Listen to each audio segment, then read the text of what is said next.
Hello, everyone. Welcome back to another episode of James Bond Bitcoin Live, episode 0039. This is episode 0039. The last episode was 0038. And sorry about that. Anyways, this is my Mimi for today. Hope that you all enjoy it. If you don't know who this person is, you've never seen him, don't worry, neither have I. I've never seen him until today.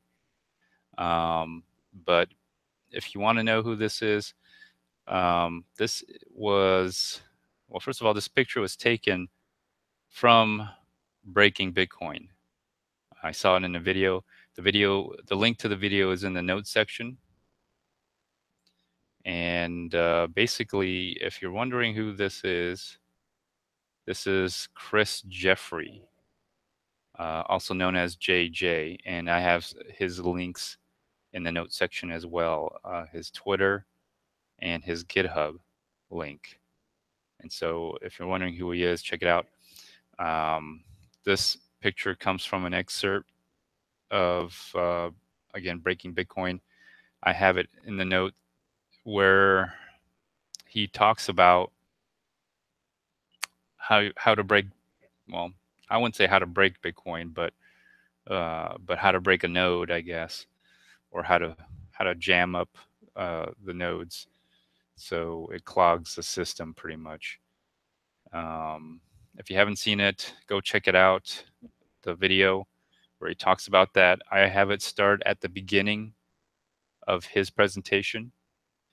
But really, this part right here in the picture where he gets bombarded with questions. I recognize the voice. It sounds like Peter Todd. But, you know, I'll read it. I'll read the Mimi for you. I guess you could say this is part of the Mimi series. Not really, but kind of. And that's basically, I broke Bitcoin.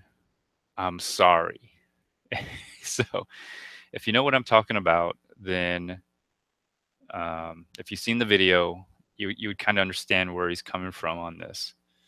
And if you saw the whole presentation, if you know what the conference is all about, it's the conference. It's literally called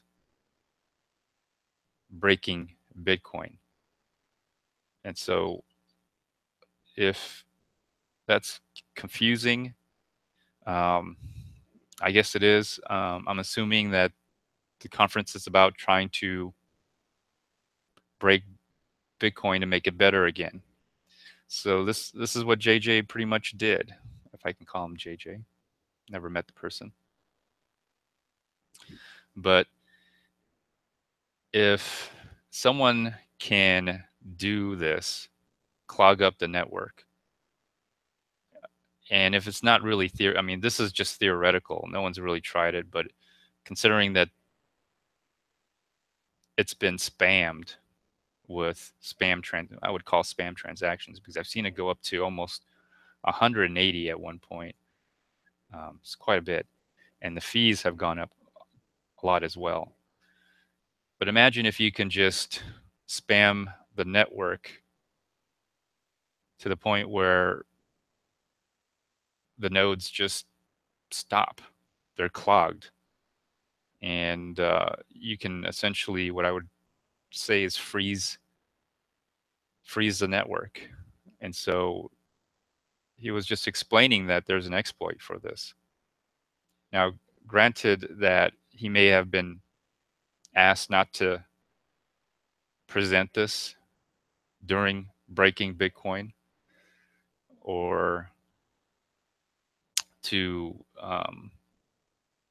not talk about this until after a patch has been implemented.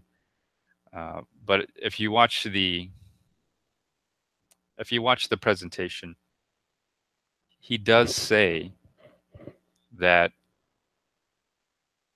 the recent implementation, Bitcoin Core, 0.15 fixes that, it shouldn't be a problem because it should be coming out soon. But for whatever reason, there was a lot of hate.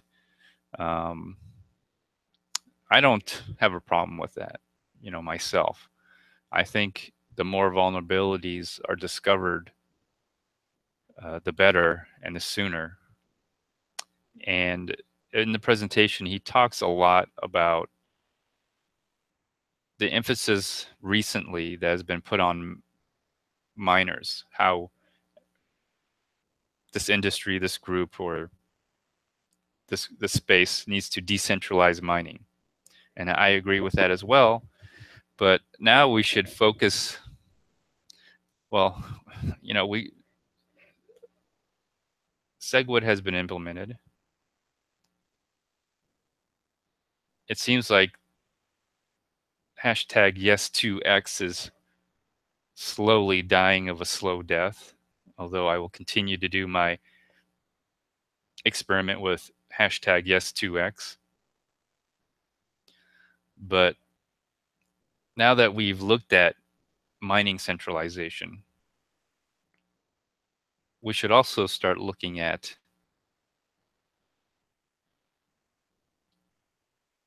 development centralization.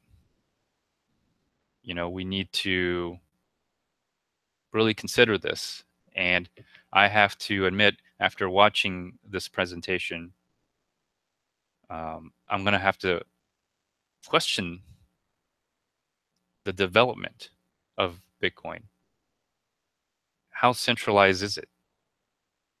You know, uh, I agree that there should be many implementations, many. And that's a way to secure, my opinion, it's a way to secure the network because could you imagine if you had a group of developers, let's say,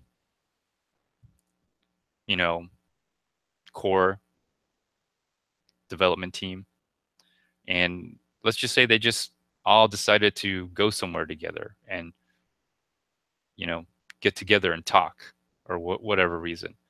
Um, and maybe not all of them go to a conference, but let's say they all go there and then for one reason or another, they're in a catastrophe and they're all dead. I mean, what's going to happen, right? Maybe a few of them aren't there, and there's surviving members of the core development team.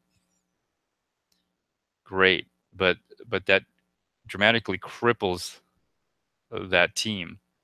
So having multiple development teams or implementations of Bitcoin and having different development teams work on their own implementations, it's not a I think it's a great idea.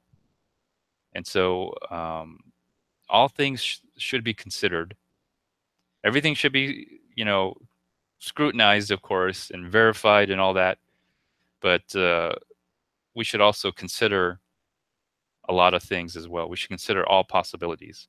And, you know, speaking against the majority or being a minority, I think it's important to listen and not be so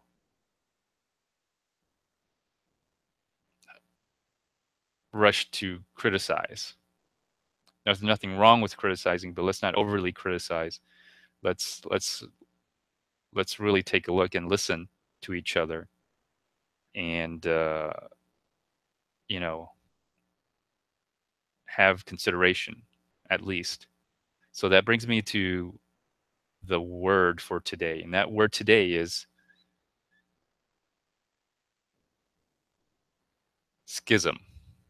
That is the word today, schism, and that word has been plaguing this space for quite some time, over 3, possibly even 4 years now. And is schism a good thing? Maybe. It may be. We already have a schism with Bitcoin Cash. We possibly may have another schism with hashtag yes2x in November. Is it good? It might be. That's the scary part. It actually might be, because the more implementations of Bitcoin, the chances of surviving is greater. Now, I believe eventually that's a natural phase in a movement, is to have a lot of schisms, a lot of splintering, and it'll reach a pinnacle. But once it reaches its pinnacle, after that, it starts dwindling down to the best implementation, and the one that's going to survive. So, anyways, my 10 minutes are up. I hope everyone enjoyed this episode. Feel free to like, dislike, leave a comment, even do a video response. Until next time, stay tuned. Bye.